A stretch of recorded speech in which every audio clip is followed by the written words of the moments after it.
O dia em que o Led Zeppelin caiu do céu e sobreviveu para contar a história. Senta que lá vem história.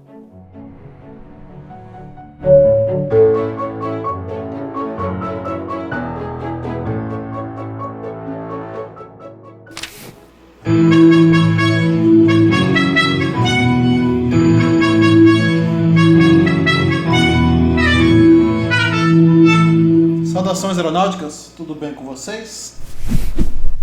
Tudo bem. Hoje é o dia do rock e este canal se chama Aviões e Músicas, então vamos contar um perrengue de uma das maiores bandas de rock de todos os tempos e a aviação. Bom, primeiro de tudo, a única informação disponível sobre este evento é este recorte de jornal. Não tem prefixo, não tem quase nada de informação. Mas com este pouquinho é possível fazer um trabalho de detetive para reconstruir essa história. Querem me acompanhar? Antes, um momentinho, uma curiosidade. De onde vem o nome da banda Led Zeppelin? Vocês sabem? Então, isso aí surgiu de uma piada entre músicos. Reza a lenda que Keith Moon, que era o baterista do The Who, que é outra banda que eu amo, comentou que um supergrupo com Jimmy Page iria cair feito um Zeppelin de chumbo, que em inglês seria Led Zeppelin. A banda gostou tanto da imagem que fizeram na cabeça que adotou o nome, apenas retirou o A de lead, para não ser pronunciado como leader, e ainda assim usou o Hindenburg, o Zeppelin mais famoso, na capa do seu primeiro álbum, e virou Led Zeppelin. E em entrevista dos anos 1970, o guitarrista Jimmy Page revelou que sempre teve fascínio por aviões. É nóis, Jimmy! Tamo junto, Lito! Feliz dia do rock! Agora vamos para a história do jornal. Para entender um pouco sobre esse voo que se trata, esse recorte aí, a gente precisa voltar no tempo. Estamos agora em 1969. Enquanto o homem se preparava para pisar na Lua, o Led Zeppelin incendiava os palcos em shows pela Europa. Eles tinham acabado de lançar o seu primeiro álbum, uma revolução sonora que misturava blues, rock e uma energia selvagem nunca vista antes. Aliás, falando em energia selvagem, vocês têm esse disco aqui? Eu tenho. Olha... uma pausa na nossa história. Olha esse encarte que vem nesta caixa. Olha isso. Não tem esse encarte aí no Spotify, tenho certeza. Também não tem no CD, se tiver é pequenininho. Olha as fotos. Olha o Bohan. Nossa. E esse aqui são 4 discos e cada um dos 4 tem a foto de um deles, ó. O Robert Plant, não, o John Bonham aqui, o Robert Plant, Jimmy Page e o John Paul Jones. Nathan quer ver o vinil, então vamos ver o vinil. No vinil, o selo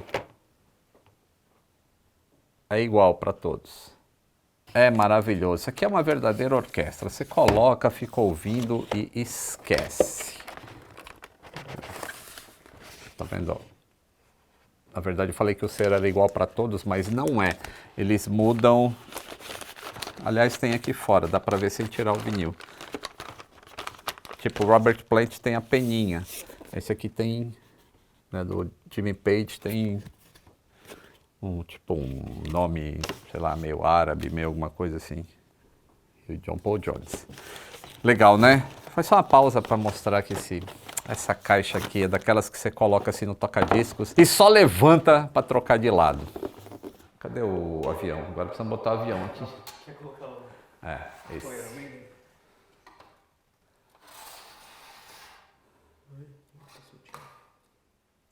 Magicamente sumiu aquela caixa e apareceu um 747 do rock.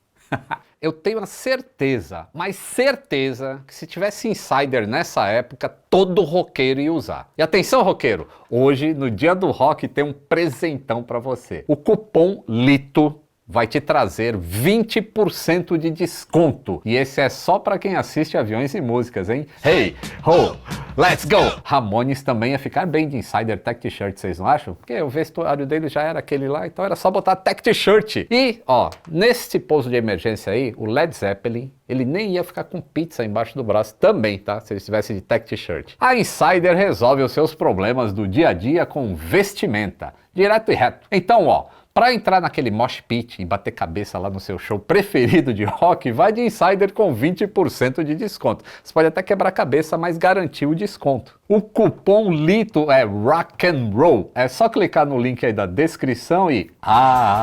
Bora rock and roll all night. Importante, tá? Além de ter o desconto, você ajuda o canal. Mas vamos para nossa história, vai. Era uma tarde qualquer de sexta-feira, 28 de março de 1969. O céu sobre o Mar do Norte escondia mais do que nuvens. Escondia também um susto que marcaria a história de uma das maiores bandas de rock de todos os tempos. Só um minuto, Lito. O recorte do jornal que você mostrou é de 4 de abril. Por que você está falando na data de 28 de março? É porque no texto do jornal fala que o pouso aconteceu na última sexta-feira. E como a data do jornal é sexta-feira, então a última só poderia ter sido a anterior. Concorda comigo? Mas tem mais uma maneira de verificar. Vamos comigo, é trabalho de detetive aqui, ó. A bordo de um jato Comet, da British European Airways, voando de Copenhagen para o aeroporto de Gatwick, na Inglaterra, estavam 87 passageiros. Entre eles, 4 jovens que estavam prestes a mudar o mundo com sua música. Jimmy Page, Robert Plant, John Paul Jones e John Bonham, o Led Zeppelin. Peraí, Lito. Na matéria que você mostrou, não diz de onde o voo saiu. Como que você está falando que o voo saiu de Copenhagen? É porque eu fui buscar as datas das turnês do Led Zeppelin na Europa naquele período. E eles tocaram em Copenhagen no dia 27 de março e em Londres no dia 29 de março. Logo, o voo de retorno faz sentido se ele aconteceu no dia 28 de março. E essa é a referência cruzada que eu falei para vocês para achar a data exata do voo. Entenderam? Trabalho de detetive. E qual seria provavelmente o avião? Bom, pelas pesquisas que eu fiz, e como não existe um relatório de acidente, já que foi apenas um corte de motor em voo, os candidatos mais prováveis são os seguintes. O Golf Alpha Papa Delta November, que era um Comet 4B alugado pela BEA em algumas operações, ou o Golf Alpha Papa Mike Bravo, ou o Papa Mike Charlie, que estavam ativos na frota da BEA na época. Esses Comet 4B eram modelos mais curtos e eles não tinham aqueles tanques de combustível na ponta das asas, que eram usados principalmente em rotas europeias, justamente por causa do curto alcance. Dá trabalho essas pesquisas e vocês não têm ideia. Bom, nessa época o Led Zeppelin tinha apenas um álbum lançado, mas já era um fenômeno emergente. O álbum era o Led Zeppelin 1. E ele tinha sido lançado em 12 de janeiro de 1969 nos Estados Unidos. E em março de 69, no último dia de março, aliás, ele foi lançado no Reino Unido. Os maiores sucessos eram Good Times, Bad Times, que é a faixa de abertura que já mostrava o virtuosismo da banda. Tem Dazed and Confused, que é a versão rearranjada de uma música de Jake Holmes, que tornou-se um marco ao vivo. Communication Breakdown, que influenciou o punk e o hard rock, e a maravilhosa Babe I'm Gonna Leave You, que é um folk rock pesado, mostrando a diversidade do som desses moleque aí. E o álbum foi um sucesso, tanto de crítica quanto de público, e alcançou o top 10 nos Estados Unidos e no Reino Unido, mesmo sem ter singles oficiais. Eles não lançaram nenhum single. Aliás, a banda se recusava a lançar músicas isoladas, era só o álbum completo. De volta para o avião. Lá no cockpit do Comet 4, ainda ali sobre o Mar do Norte, em voo de cruzeiro, o comandante R.H. Best e sua tripulação perceberam algo terrível. Um alarme indicava fogo no motor esquerdo da aeronave. Nesse ponto aqui a gente não sabe se era o motor 1 ou o motor 2, porque o Comet era quadrimotor. Então falar motor esquerdo não resolve muito, como está na matéria. Mas também não faz muita diferença, era fogo em um motor. O sistema de extinção de incêndio foi acionado. E quando você aciona, essa luz que indica que tem fogo, ela tem que apagar.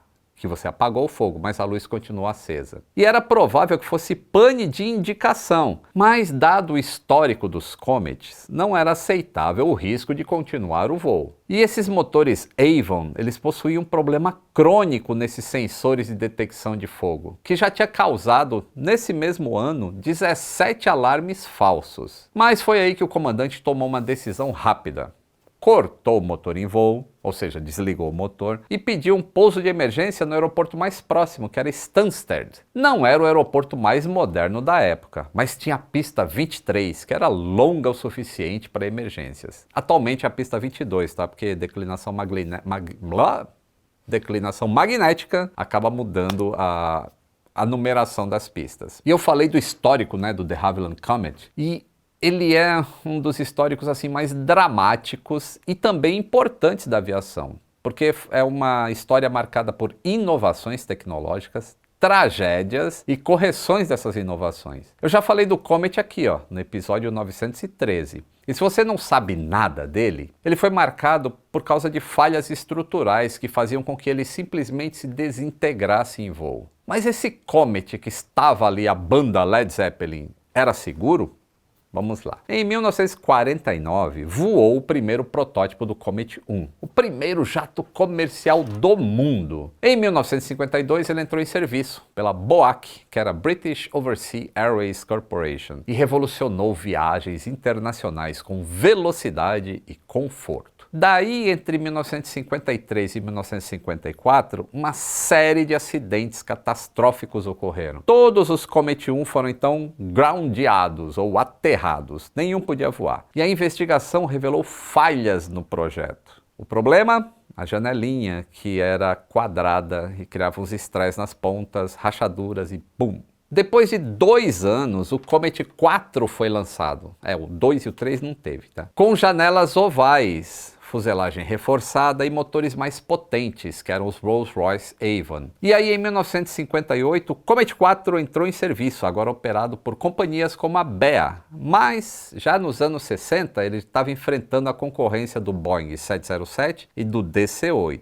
Este voo que a gente está contando a história, né, do Led Zeppelin, foi em 1969. Então já era o Comet 4. Portanto, a banda em nenhum momento correu risco de falha estrutural. De volta para este avião, então. Os veículos lá no aeroporto, né, os veículos de emergência, estavam correndo pela pista. Viaturas, ambulâncias, caminhões de bombeiros, é o protocolo da aviação. E o avião se aproximava do solo. E o pouso foi descrito como muito suave pelo gerente do aeroporto, que elogiou a habilidade da tripulação. Era só um motorzinho entre 4 que falhou. Mas o susto não acabou ali. Assim que a aeronave parou, os passageiros foram orientados a evacuar imediatamente usando os escorregadores de emergência. Imagina aquela cena de filme, todo mundo descendo do avião pelas escorregadeiras infláveis no meio do asfalto. Até o comandante e o copiloto deixaram o avião dessa forma. E ninguém ficou para trás. E entre os passageiros, estava ali aqueles 4 integrantes anônimos ainda, para muita gente. E eles desceram junto e foram levados de ônibus para o terminal.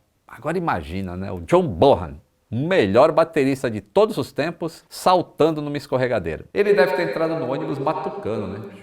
Tô salvo.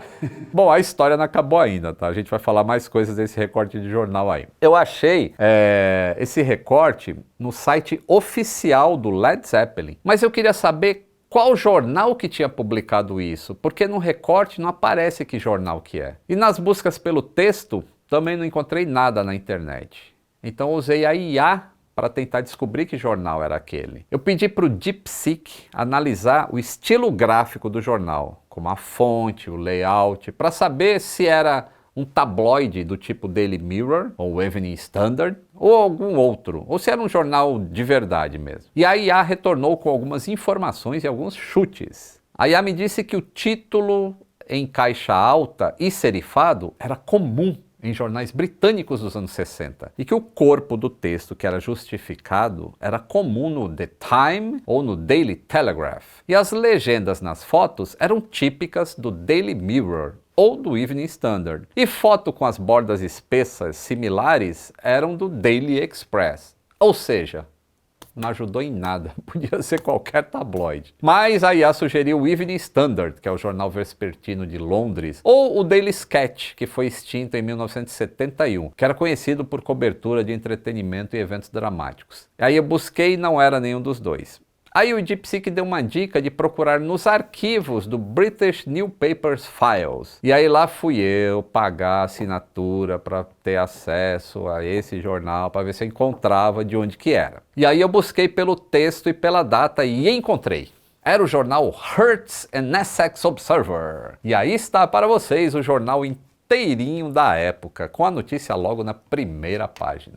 Bem legal, né? Eu gosto muito de fazer essas pesquisas. Bom, durante a evacuação ninguém se feriu. E o avião, obviamente, não sofreu danos graves também. Mas para os fãs que gostam de imaginar o lado B da história da música, vale lembrar, tá? O Led Zeppelin quase caiu do céu antes mesmo de conquistar o mundo. Mas eles não tiveram nem aí, ó, para esse acidente, tá? E também não é só essa ligação que o Led Zeppelin tem com a aviação, não, tá? A banda fez parte da era dourada do rock nos céus. Lá nos anos 1970, enquanto bandas como Rolling Stones e Elton John lotavam estádios, um avião lendário surgiu como símbolo máximo do excesso e da liberdade do rock, o Starship. E qual a ligação deste avião luxuoso com o Led Zeppelin?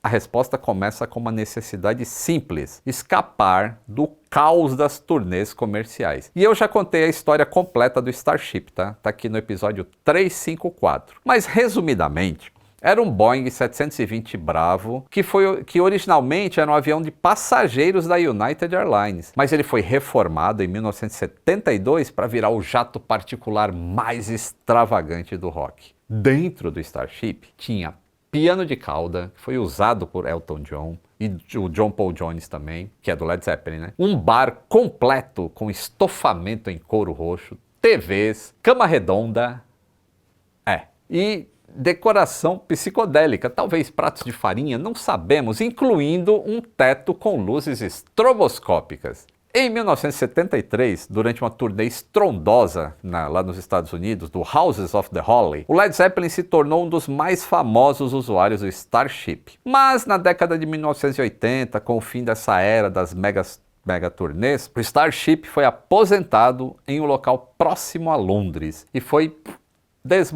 desmantelado em 1982. De volta ao Comet. O susto não atrapalhou em nada a banda, como eu falei. Eles tocaram em Londres no dia seguinte e meses depois gravariam Led Zeppelin 2, lá nos Estados Unidos, que era um teste para resistência que os tornariam lendários. E o Led Zeppelin arregaçando mundo afora.